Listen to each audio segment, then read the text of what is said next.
Welcome to Calvinian architecture.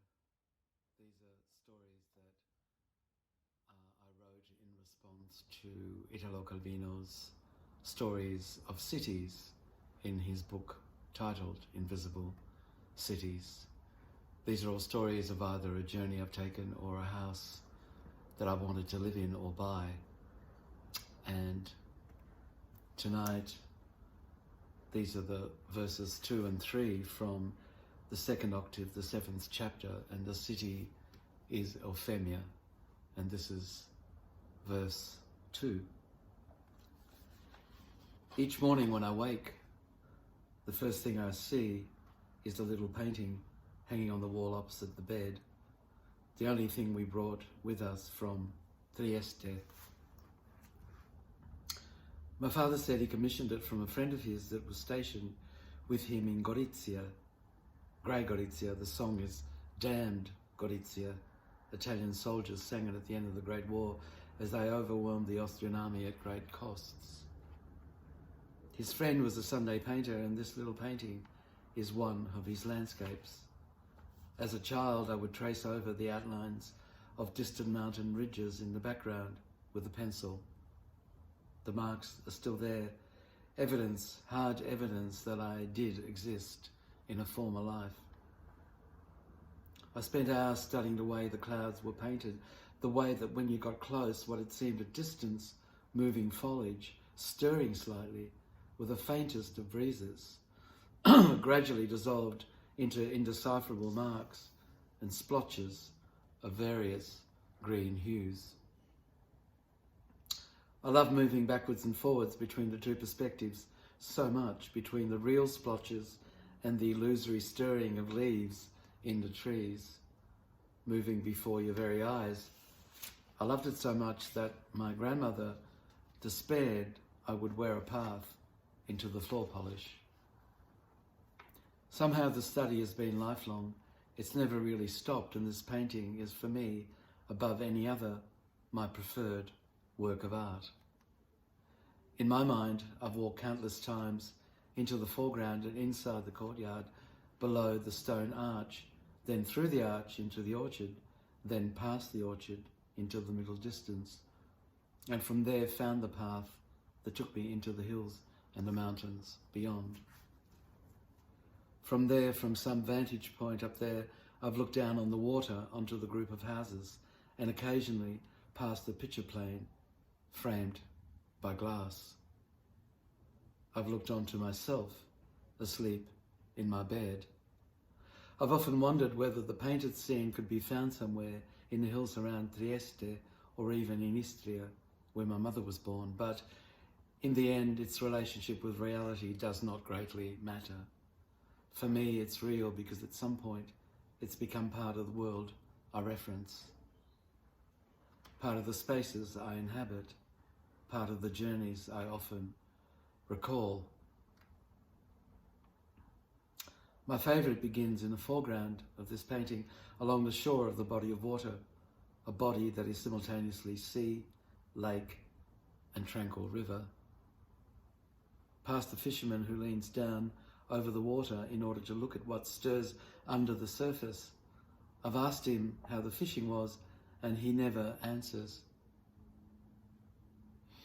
Not because he can't or because he's imaginary. He's anything but imaginary. No, he doesn't answer because he's too busy looking into the water.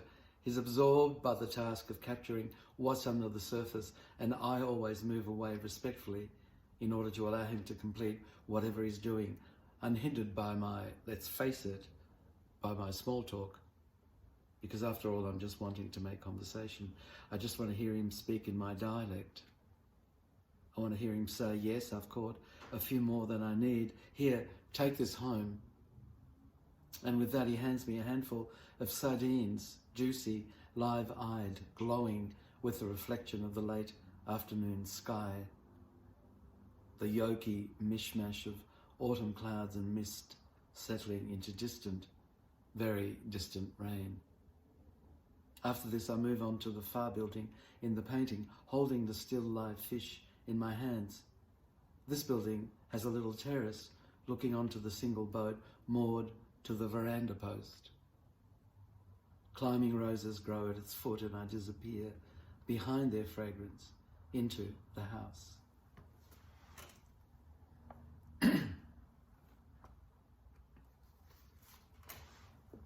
Verse 3. Past those roses, the house is entered through a large kitchen. In the centre, there's a big table. That's where I place the fish.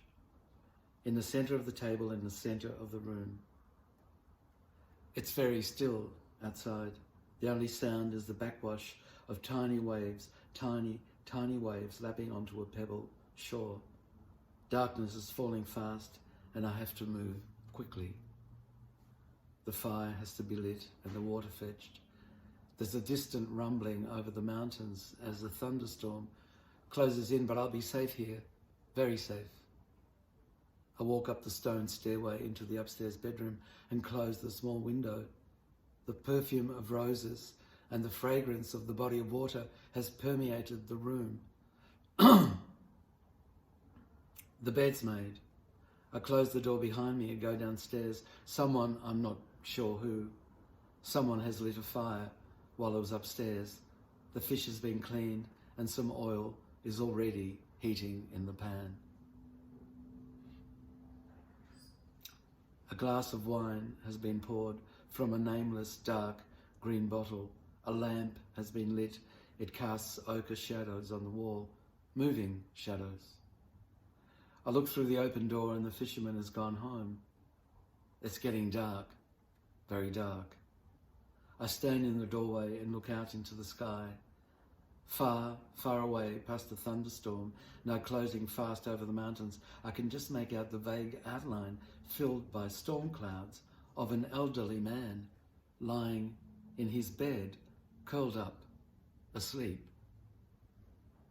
Through the clouds, though the clouds don't allow for such detail, somehow he seems as though something frightens him. Not me, I think cheerfully, not me. I've got the fish, the wine, and the soft bed. And if I look hard enough, I'm sure to find some bread. And sure enough, inside a small cupboard near the back door, there's a freshly baked loaf. I place the chair in front of the open window and settle there with the glass in my hand.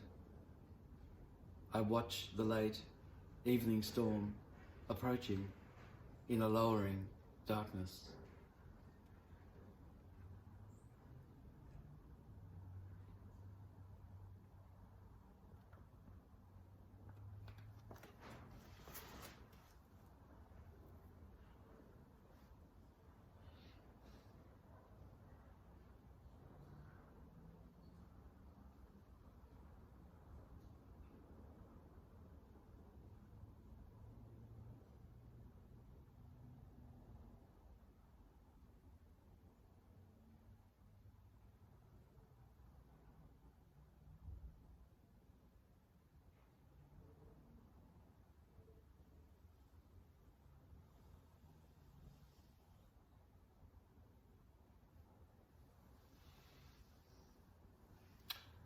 Sometimes I can even hear the chickens cackling.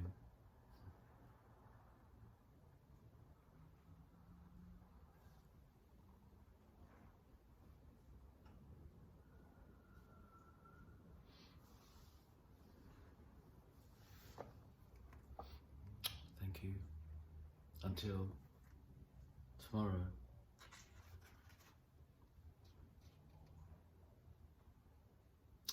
Second octave, 8th chapter, Zobeide. Until tomorrow.